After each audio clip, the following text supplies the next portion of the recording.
कर जोरों विनती करूं, गुरु चरण पर शीश। गुरु जी राम देवानंद जी महाराज ने दियो नाम बख्शीश। कोटि कोटि सिजदा करो हो, कोटि कोटि प्रणाम।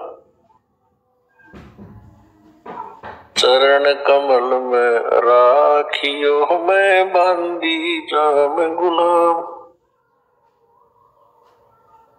कुत्ता हूँ गुरुदेव का, रामपाल दास का नाम। गले प्रेम की जेवड़ी, जाखे तो जाऊं मैं। तो करो तो बावड़ो, दूर दूर करो तो जाऊं। जो रखो तो ही रहूं, जो देवो सो खाऊं।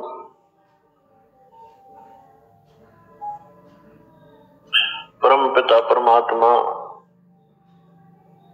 पूर्ण ब्रह्म कबीर परमेश्वर जी की असीम दया से आप सभी पुण्यात्माएं परमात्मा की महिमा सुनने के लिए उपस्थित हुए।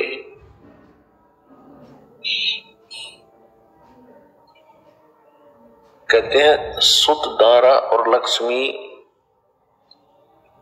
पापी घर भी हो, संत समागम हरि कथा तुलसी दुर्लभ दो।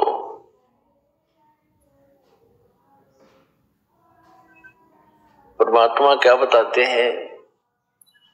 मात पिता मिल जाएंगे, 184 माही।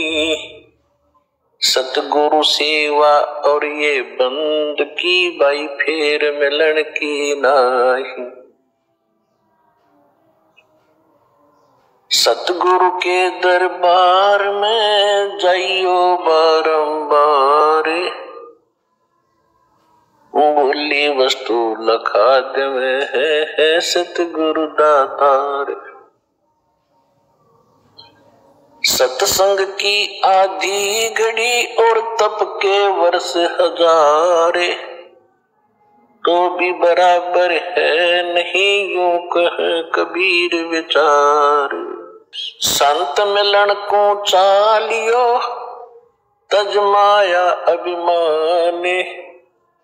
जो जो कदम आगे रखे है, ओहे यज्ञ समान। कि संत समागम और हरि कथा तुलसी दुर्लभ दो। अपने आत्माओं, जैसे तुलसीदास जी ने अपनी अनुभव की वाणी बोली है, वो केवल श्री रामचंद्र जी तक सीमित थे। और श्री रामचंद्र जी विष्णु अवतार हैं, और विष्णु जी की क्या स्थिति है? ये सतगुण युक्त भगवान है। एक ब्रह्मांड के अंदर केवल एक विभाग के मिनिस्टर हैं, मंत्री हैं, साहब हैं, मालिक है। और जो आदरणीय गरीबदास साहिब जी और पूर्ण परमात्मा ने स्वयं आकर जो ज्ञान दिया है, आदरणीय गरीबदास साहिब जी को जो ज्ञान दिया है, और कबीर परमेश्वर जी, क्योंकि परमात्मा अपना यथार्थ ज्ञान स्वयं ही बताने आते हैं, ये आपको प्रमाणित बहुत बार कर दिया है। तो उस वाणी में और इस वाणी में बहुत अंतर है। अब जैसे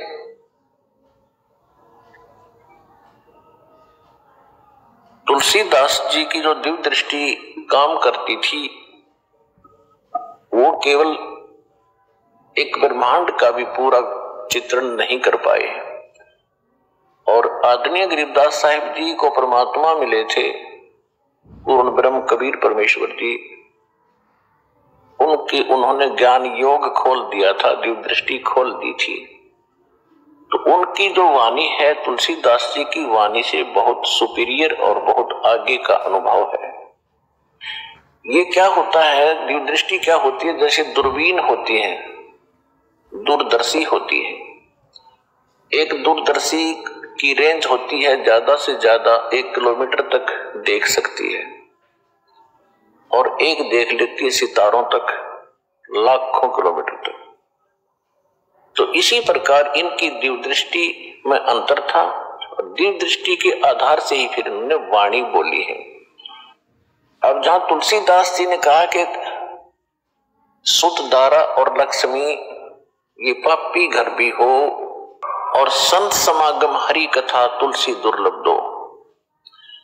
अब जो भी कोई ज्ञान है, जैसे ज्ञान किसी भी स्तर का है, चाहे किसी भी देव के प्रति दिया जाता है, कुछ मिलती जुलती प्रेरणा की वाणी होती है, चेतावनी की वाणी मिलती जुलती होती है।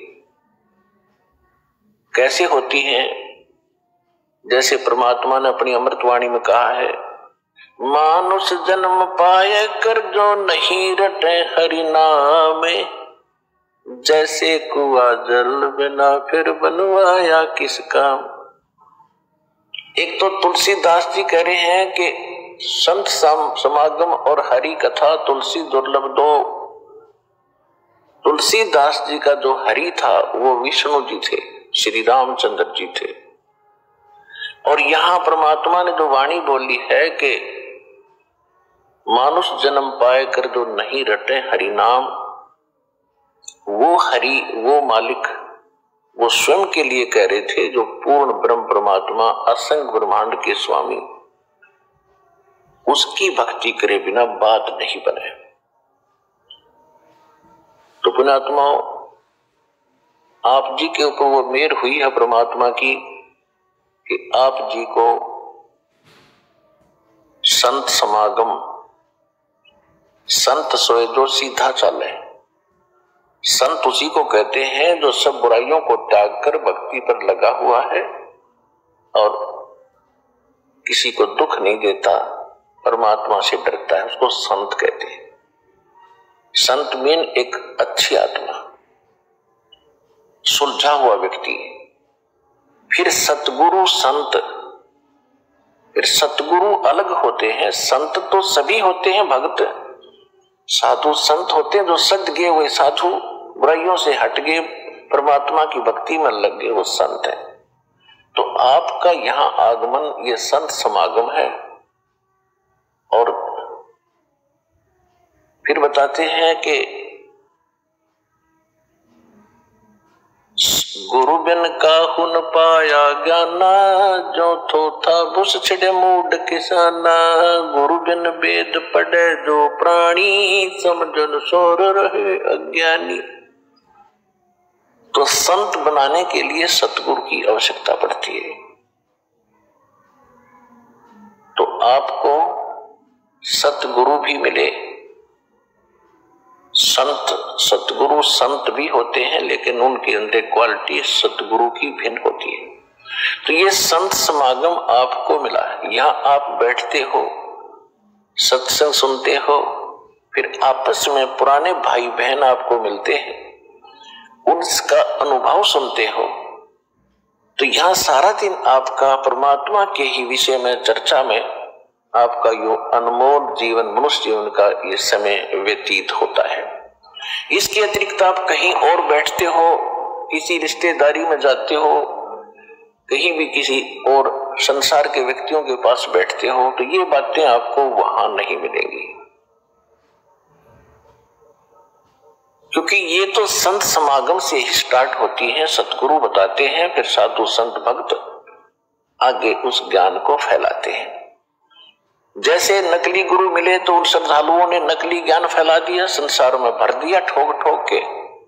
अब ये रियल नॉलेज, स्पिरिचुअल नॉलेज, यथार्थ अध्यात्म ज्ञान आपको प्राप्त हो रहा है, आप इसको फिर आगे फैला रहे हो। तो जैसे वो अज्ञान फैल गया, वो तो लाखों वर्षों से फैल गया, और इस सत्य ज्ञान में इतनी ताकत होती है, ये सब जगह थोड़े ही दिनों में फैल जाएगा।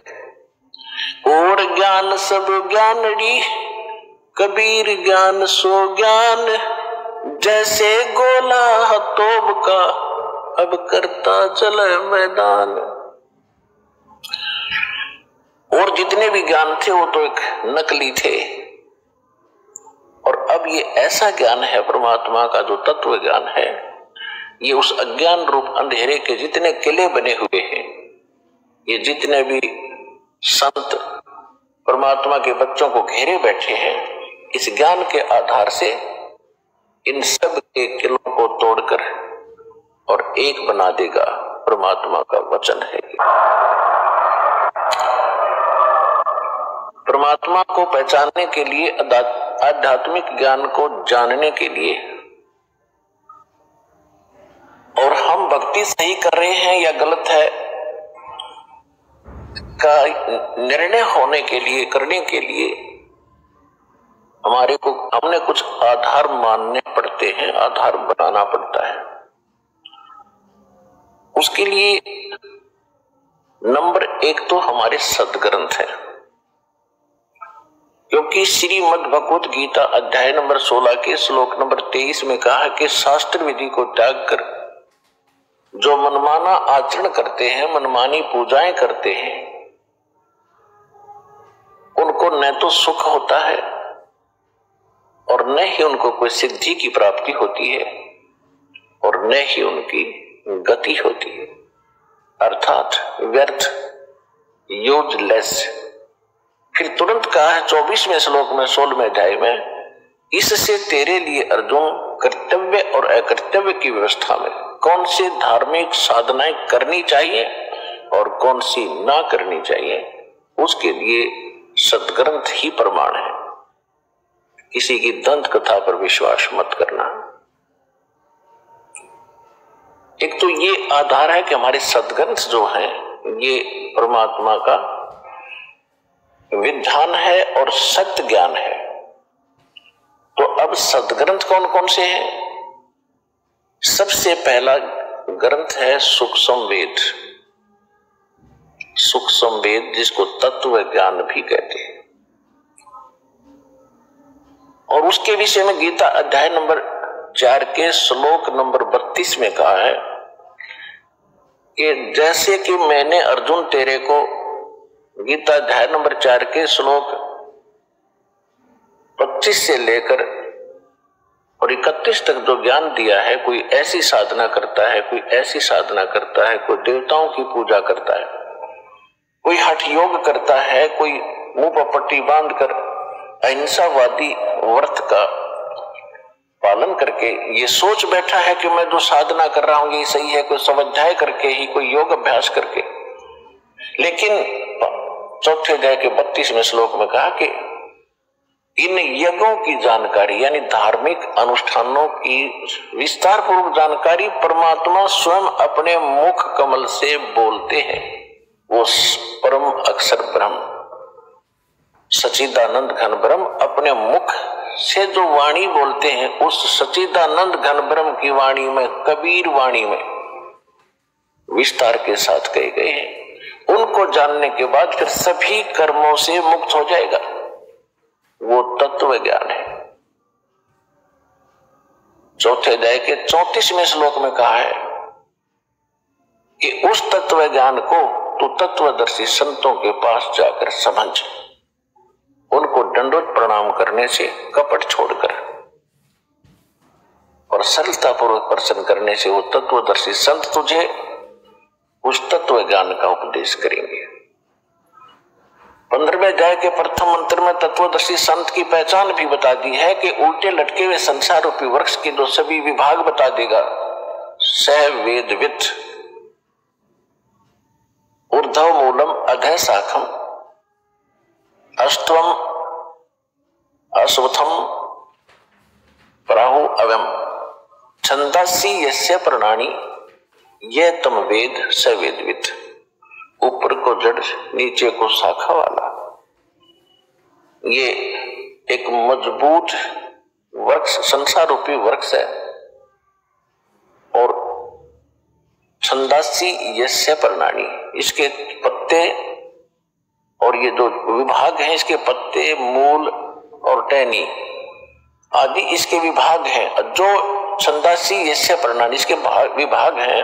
और इनको यह तम वेद, जो इन सब अज्ञान रूपी अंधकार में जो आज तक कोई नहीं जानता, इसके विषय में जो जानता है स वेदवित, वो वेद के तात्पर्य को जानने वाला है, अर्थात वो तत्वदर्शी संत है। तो सूक्ष्म वेद में परमात्मा ने 600 वर्ष पहले जो लीला करके गए थे धारण दुल्हाई कबीर दुल्हाई की, उसमें अपनी सच्चिदानंद घनब्रह्म की वाणी में सूक्ष्म वेद में कहा था अक्षर पुरुष एक पेड़ है और सरपुरुष वा की डार, जिसको निरंजन भी कहते हैं, ज्योति निरंजन भी कहते हैं। अक्षर पुरुष एक पेड़ है, सरपुरुष ज्योति निरंजन वा की डार और तीनों देवा शाखा है ये पात रूप संसार। ये सूक्ष्म वेद है और सूक्ष्म वेद वेद के तात्पर्य को समझता है तो वो तत्वदर्शी संत है। तो वो तत्वदर्शी संत ये रामपाल दास है इस विश्व में आज के दिन।